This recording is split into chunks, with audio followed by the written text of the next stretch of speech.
This is Julia with iCadenza, and I'm here with tenor Henry Price, who has had an incredible career and now teaches at Pepperdine as a professor of voice here at the Pepperdine Music Program, and is also the director of the opera program and also of the Heidelberg program in Germany, which is Pepperdine's program during the summer. So it's so wonderful to be here with you. Well, it's great to see you here on this beautiful day in Malibu. Isn't it great to sit out here? It is. Yeah. It's usually a beautiful day out in Malibu. It is. We had a former president who said there are two kinds of days in Malibu, beautiful and unusual.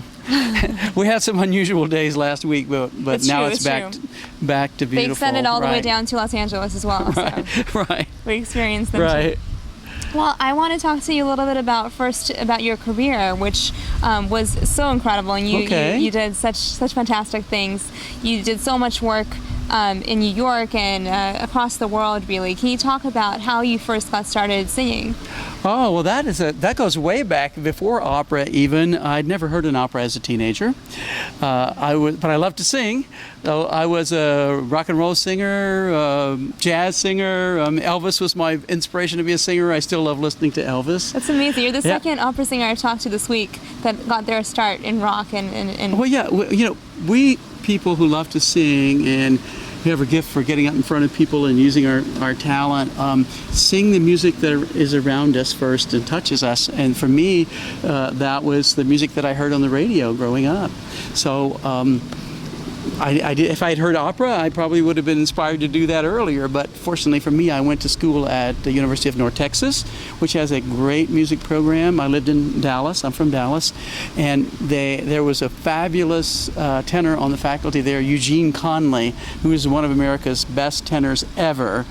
And he inspired me to sing, and one of the functions of the choir I was in was to be the chorus for the opera, and then there was no looking back after that. And I went on to sing several roles at North Texas before moving to New York, and it was actually Boris Goldovsky that gave me my start. He was a great educator, and opera producer in this country from the 1940s all the way up to the 80s, and he touched so many singers' lives. And so I was fortunate to be able to go to his workshop right out of college, and then began to tour with his small company, singing in La Traviata, La Bohème, Barbara of Seville, Don Giovanni, all when I was in my 20s, early and mid-20s. So when I did get the opportunities to sing in the big companies later, I felt like that I knew what I was doing. So that was terrific. Wonderful. Yeah. And you did a lot of work with Beverly Sills, I believe. And yeah, I was really fortunate. I sang with her really a lot during the last 5 years of her career in operas like Manon, La Traviata, Barbara of Seville, Merry Widow, which we recorded. What am I forgetting? Lucrezia Borgia. What else? I don't know. Lots of them. You did a lot of great things. Yeah. And yeah. I believe you actually, one of your recordings of the Merry Widow won a Grammy Award. Is that correct? That won a Grammy Award. So let's just say I'm fortunate that I was saying Beverly asked me to sing on that recording. I am certain that the recording was fortunate to have you as a part of the cast as well. So that's incredible. So how did you end up making the transition to teaching from having such an active career? That was interesting too. I was in Europe. I had gone to Europe, and I had Fest contracts, in other words, resident contracts to sing as a leading tenor in Mainz and in Linz in Austria. And actually, as is the case with some other colleagues that I know, I ran into some vocal difficulties and I didn't know what was wrong.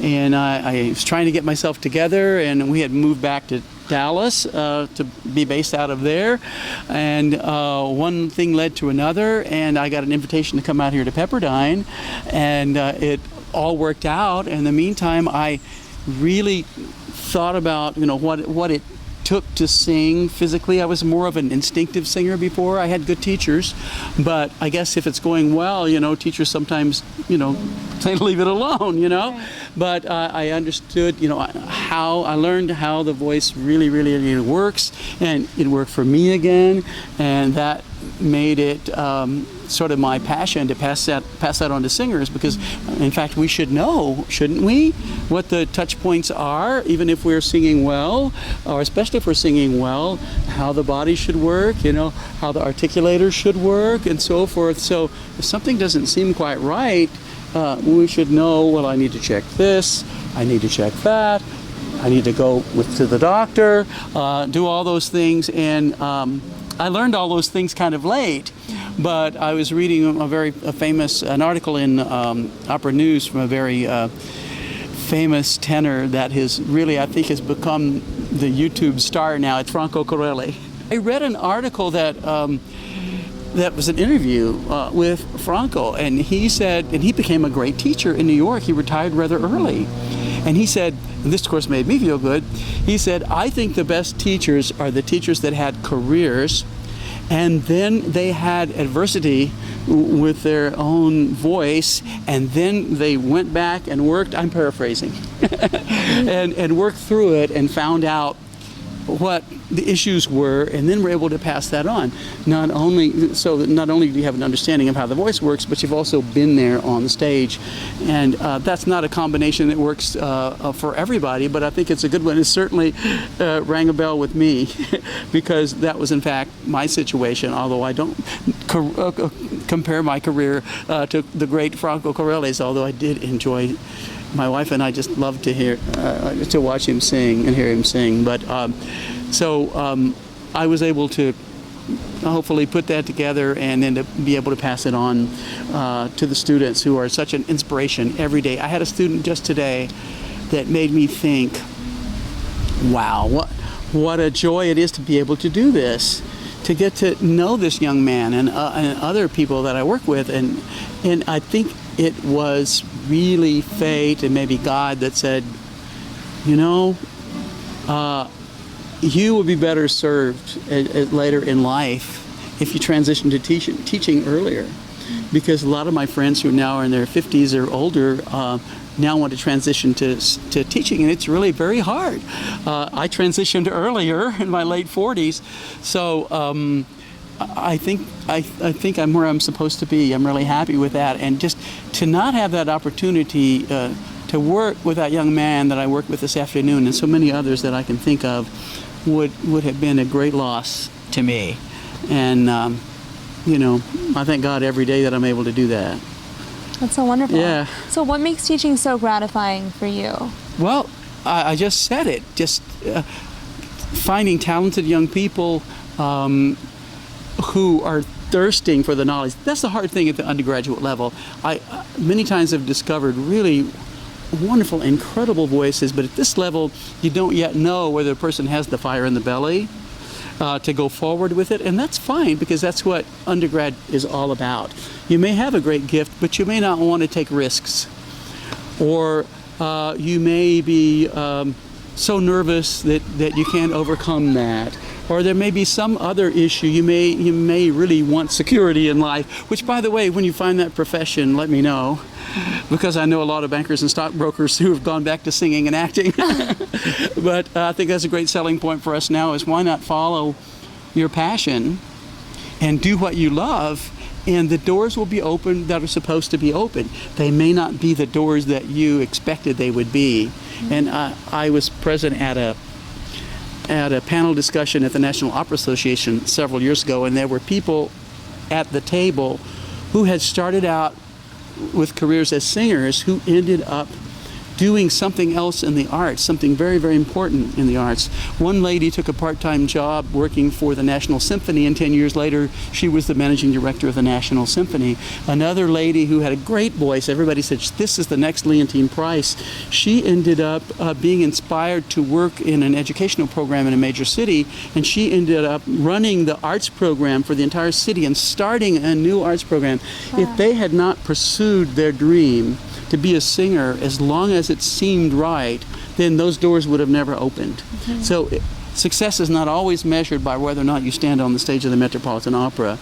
It's measured by, do you have a passion to follow the talent that you have, and are you willing to see what the doors will be? like you guys. I mean, you, both of you, Jennifer behind the camera and Julia here, are pursuing their dreams as singers, but are also in this wonderful business to help singers get more exposure in universities and old guys like me. And so I agree with everything except for that last part. Oh, well, I'm old, so there you go.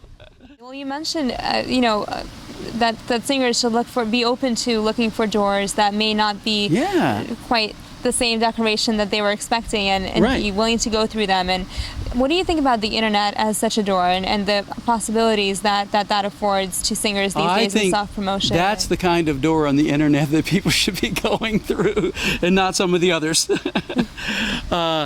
No, I think that's fantastic. If you can, research your career online, and then I'm not even familiar entirely with your website, but I saw a little bit, and I saw, wow, there's my name on the front for future interviews, and look at all the other wonderful people that you've interviewed and who have talked about their careers, and what a resource to be able to go on, and maybe some young singer will look at what I've said and said, wow, maybe I should pursue my singing, even though I don't know what's out there for me. It is a gift, and I have a deep passion for it. If you discover that you really don't have the heart or deep passion for it, then you shouldn't go on, and you shouldn't beat yourself up about it. You should say, music will be an important part of my life, but I can tell right now that that I am not psychologically, made up to do this. And people that only teach at grad school don't get the joy and the frustration of discovering these great talents who decide not to go on. And I've come to terms with it now. And I realize that those people were a joy to me, and they're still a joy to their families and friends, but they were probably made to enjoy music and give a contribution to music in some other way, even though, as I frequently would tell them, and I'm thinking of 3 or 4 people that I know, that I sang on stage with many artists that would trade voices with them right now. Wow. But it takes more than just the raw instrument. That's your God-given instrument. But there are a lot of other parts to the gift of being able to sing. And not everybody has those other parts. So that's why it's tough. I always tell students that if it were easy, everybody that could carry a tune would do it. It's not easy to be excellent at something that requires so many disciplines: acting, diction, vocal technique, all these kinds of things, the way to communicate with your voice, with your body, with your face. These are not things that are conquered overnight. And so you have to be willing to go through that and understand that there's a lot of frustration, just like there is with any other skill, like a great athlete. Sometimes you see I'm a big sports fan, so see the greatest athletes. I think of Kobe Bryant here in LA. He's also the hardest worker. He is a workaholic. And you have to be willing to be the hardest worker. That doesn't mean that you sing 6-8 hours a day. We can't do that. But there are a lot of other things that we can do to prepare other than just singing. You have to be willing to give the time and be the hardest worker. If you have a wonderful vocal gift, if you have a wonderful communicative gift, you're willing to work hard, and you have the fire in the belly, though, that is an unbeatable combination right there. You may not be a 10 on a scale of 1 to 10 in all of those areas. You need to have some of all those areas. But my mentor, Boris Goldovsky, would say you can't be a 0 in any. Because you know what happens with multiplication by 0, right? Not good. If you're a 0, if you can't count, and no matter how much you work, you can't figure out what the rhythm is, no matter how hard you work, and you're a 0 in that area, then that's what you learned about yourself. You'll just appreciate music, and you can't understand the mathematical aspects. There are a few people like that. Or people can take that weakness. If you're a 2 or a 3, you can probably work with that. But there's you need something to build on. Right. Not everybody nobody's a 10 in all areas. We have to flip things over and look at the underside and say, oh, this is my weakness. If I want to get off the plateau that I'm on right now, I have got to really work hard, and I'll get up to another plateau and then do it all over again.